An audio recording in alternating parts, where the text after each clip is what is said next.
All right, welcome to Life Extension Live. I'm your host, Dr. Mike. Dr. Crystal is not with me today, but today I brought in a special guest, which I'll get to in a sec. But we're going to be talking about bread, right? A cornerstone of human civilization. Now, I know some people may be avoiding breads and stuff. That's fine. That's great.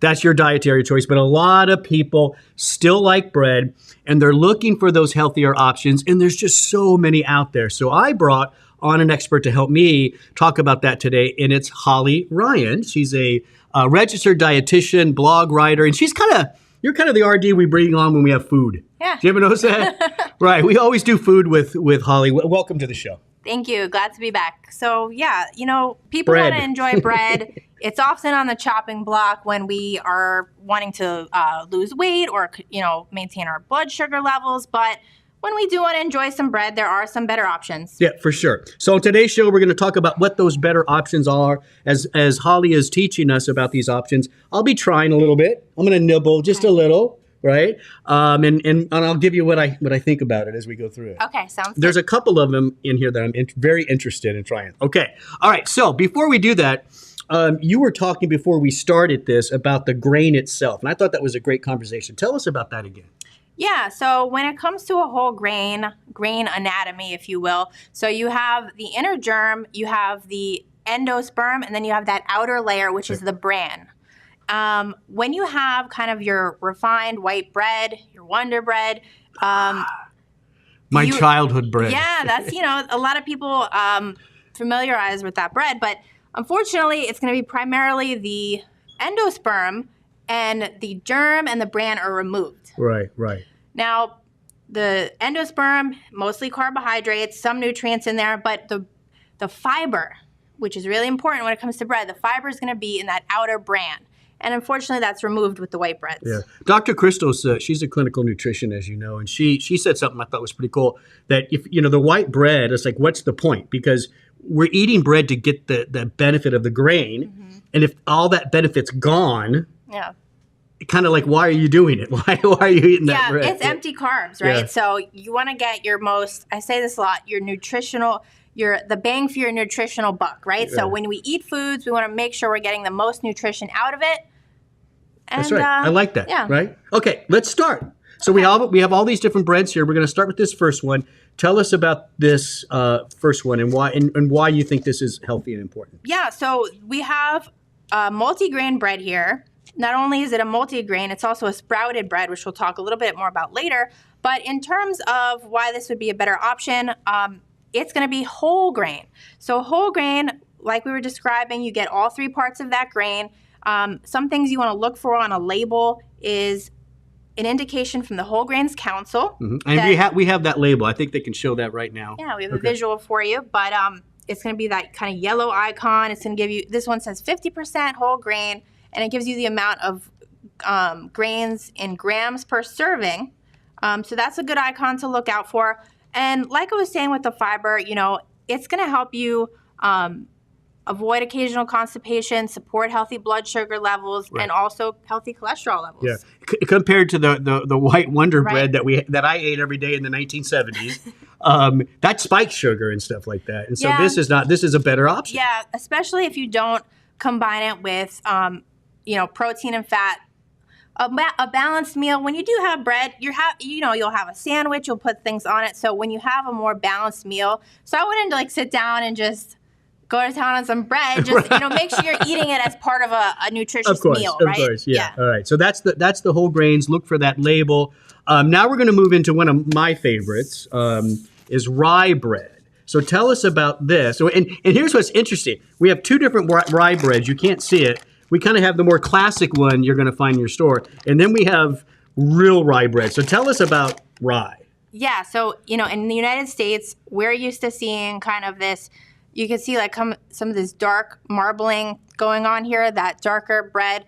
But often in the U.S., it's not true rye. It's mixed with white flour or wheat flour or other grains, which this one is. This is a good option among the U.S. rye because it's whole grain wheat and rye, and there's some other grains in there as well. But just keep in mind, it's not going to be primarily rye like you'll see in kind of the Nordic culture or in Europe. So this other bread here, this one is from Germany. This is pure rye. Yeah, pure rye. This is a mix. Yep. Look at the difference. First ingredient, whole kernel rye. So it has that whole grain. Let me try this because I'm curious. It's good. It has that. The reason I like rye, I like the taste of rye. Mm-hmm. It's different. It goes great with certain sandwiches and stuff. Yeah. It's good. It's definitely, denser. Mm-hmm. But hey, toast it up. I liked it. Not bad. Some butter. We had some butter, but we didn't put any butter on it. All right. Now we're going to go. Now here's what's interesting about the next two breads, right? You group them together for a specific reason. Tell us about that. Yep. So we have a sourdough here, and we also have a sprouted Ezekiel bread. The fermentation process from making sourdough and the sprouting to make these other breads, they offer some nutritional benefits.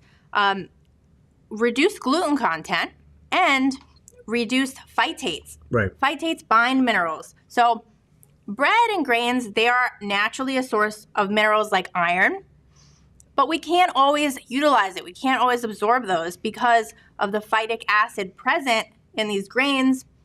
So if we have these processes that break down those phytates, we could get those minerals and benefit from them. There's like the whole, they call phytates and some other ones anti-nutrients or something like that. Anti-nutrients, kind of this new word. At the end of the day, they keep you from receiving the full benefit of the bread. Yeah, I mean, that's a whole other discussion, but, basically if you have a varied, balanced diet, you don't have to worry about them too much. Right, but hey, like I said, you want to get the most out of these foods, so. Well, some people say phytates maybe also can cause some stomach issues in people. Yes, that's true. So fermentation, sprouted is the better way to go then for people like that. Yeah, and so going to, focusing on the sourdough for a moment. Now, can I show them this? Yeah, show. Because this is a little different looking sourdough. Yeah. Normally sourdough is white flour, right? But it's still fermented, which there's benefit. But this one's a little darker. Tell us why you picked this one. Yeah, so I chose this one because it is made from a whole grain flour. And we were mentioning how you get the added benefits from the nutrients found in whole grains. Now, so this is probably among the sourdoughs, maybe even a better option because you do have the whole grain. But you can still enjoy a true sourdough made from a traditional method with kind of the white flour. Because the fermentation offers a whole host of benefits in itself aside from the whole grain component. Mm-hmm. So, most breads are made using a commercial starter. Sourdough is made with a wild yeast and a beneficial lactic acid bacteria. Now, this process breaks down the proteins like gluten, the FODMAPs like fructan, which improves tolerance to wheat. So, some people, unfortunately, they don't tolerate wheat very well, whether they have celiac disease, IBS, or just a wheat sensitivity. Yeah. So there are bakeries, especially some that specialize in sourdough, where they've had their mother for years. Yeah. And they just take a little bit out to use it for the next batch, right? Yeah. That's what you want to do is go to like a local baker like that or your farmer's market to find these true sourdoughs. I find this one, so this is a little mixed. It doesn't have as strong of a sourdough taste. So just so people know that. To me, I mean, you can still taste it is sourdough, but you can also taste some of that wheat. Okay. That's mixed in with it as well. But no, great option, right? I love sourdough with olive oil. It's my favorite way. Yeah, and it's over there. Would you like some? There it is. All right, so then let's go to sprouted bread. And tell us about why? Because this is kind of the unique bread out of all of this, right? And it's based just on how it's made. Yes. So, first of all, Ezekiel itself, it's a unique blend. So it's beans, lentils, millet, spelt. So it has this kind of unique blend of grains, but in terms of the sprouting, so germination, when a bread is sprouted, the germination actually improves the nutritional profile of the grain. So that's what sprouting is. They use the germinated, grain before it's being milled into flour, or in this case, flourless. So there's different types. They can look that up. You can see videos where they they speed it up. Yeah. And you can see that, you can actually see it sprouting. That's what it is. That's pretty cool. Yeah, you could see that happen. So, it actually improves the glycemic index, reduces gluten content, and better digestibility. Yeah. Let me try some. I've had Ezekiel, but now here's my thing about these sprouted breads. I do find them better toasted. Yes, I agree. Right? Yeah. They can be a little dry, in this one. 100%. Like, I actually like the one. That's dry. Some people are sensitive to sesame, but they make a variety that I like that has the sesame on the outside, toasted up. It's good. It's good. Yeah. I think with these breads, toasting goes a long way. Right. So we've gone through a bunch of different breads here. All of these are going to be better choices than I'm having a hard time with the Ezekiel bread. All of these are better choices than that traditional white bread that I grew up with. Yeah. This is the point. You're getting nutrition out of these grains, and that's the key thing. Holly, as the expert RD here, just kind of give us a summary and other little tips you wanted to include for our audience so they can take home with them. Yeah, so, the takeaway here is you want to choose the whole grain varieties. There's different grains that offer different fiber contents. Look for that stamp from the Whole Grain Council. Look at the ingredient list. Make sure whole grain or the word whole is, either part of the first or second ingredient in that list.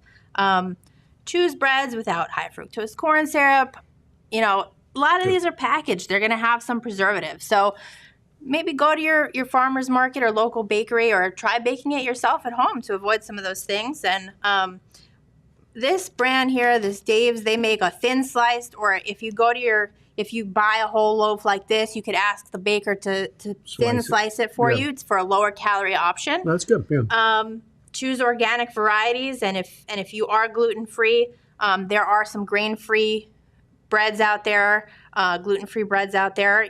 I talk a little bit more about those on the Life Extension blog. Cloud bread, flax bread. So there are other nutritious options as well. Holly, thank you so much. Very informative as always. The blog she's mentioning, you can check out at lifeextension.com/bread. Yes. Nice and simple, right? Yep. Thanks again. Appreciate it. Don't forget, we go live every Wednesday at 12 noon Eastern time. Like, share, and comment. We love to hear from you. And hit that interested button. So the next time we go live, it'll tell you we're about to go live. That's every Wednesday, 12 noon Eastern time. I'm Dr. Mike. Thanks for watching.